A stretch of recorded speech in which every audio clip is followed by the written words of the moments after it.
พยาธิถอกท้องแม่นเกิดจากหลายสาเหตุแต่ที่พบเห็นหลายที่สุดแม่นการติดเชื้อพยาธิในระบบทางเดินอาหารเช่นเชื้อแบคทีเรียไวรัสแมกาฟาก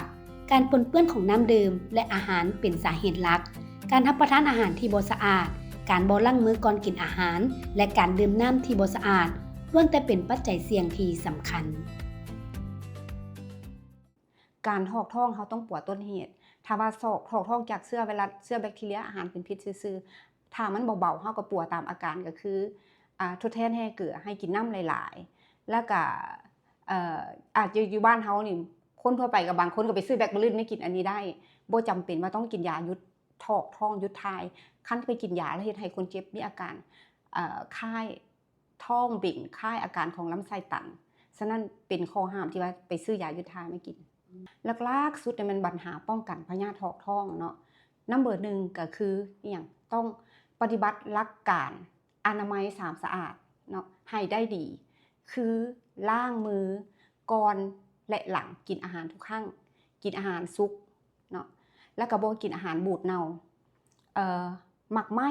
หรือพักที่เขาจะกินต้องล้างด้วยน้ำให้สะอาดล้างหลายๆกินอาหารสุกทุกครั้งถ้ามันมีความจำเป็นใช่ป่ะเฮาบ่ได้กินเลยภายใน 4-5 ชั่วโมงเฮาอาจจะไว้ในตู้เย็นแต่หลังจากเฮาเอาไปไว้ในตู้เย็นแล้วถ้าสิเอามากินต้องมาอุ่นอีกทุกครั้งก่อนสิกินอาหารแต่ละครั้งต้องล้างมือทุกครั้งเนาะถ้วยซ้ำอีหยังต่างๆที่เฮาจะกินเฮาต้องล้างก่อนทำความสะอาดมันสะอาดก่อนและหลังใส่ทุกครั้งสถานที่แต่งกินคือกันสำคัญหลักๆต้องให้สะอาดต้องอนามัยสถานที่แต่งกินก่อนและหลังเฮ็ดกินทุกครั้งบัดนี้ในอาหารการกินที่เฮาเฮ็ดแล้วเฮาต้องปกคุมบ่ให้มีแมงไหม้แมงวันหรือว่าตัวหนูหรือแมงตัวสัตว์ต่างๆมาตอมคันตอมแล้วจะเป็นสาเหตุหนึ่งเฮ็ดให้ถอกท้องได้น้ำก็ต้องสะอาดหลักๆเนาะ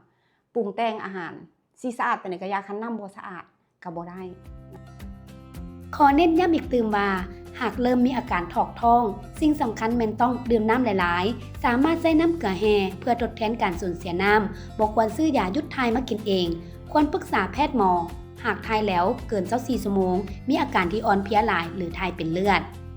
ท่านผู้ชมที่เคารพพวกเขาหวังว่าท่านจะได้รับความรู้เกี่ยวกับพยาธิถอกท้องและสามารถนำไปใช้เพื่อรักษาสุขภาพของท่านและครอบครัวจงจือไว้ว่าการป้องกันดีกว่าการเป็นปัวพยาธิถอกท้องป้องกันได้ด้วยการรักษาสุขอนามัยที่ดีเลือกรับประทานอาหารที่ปรุงสุกและหมั่นล้างมือเพื่อสุขภาพที่ดีของทุกคนในครอบครัว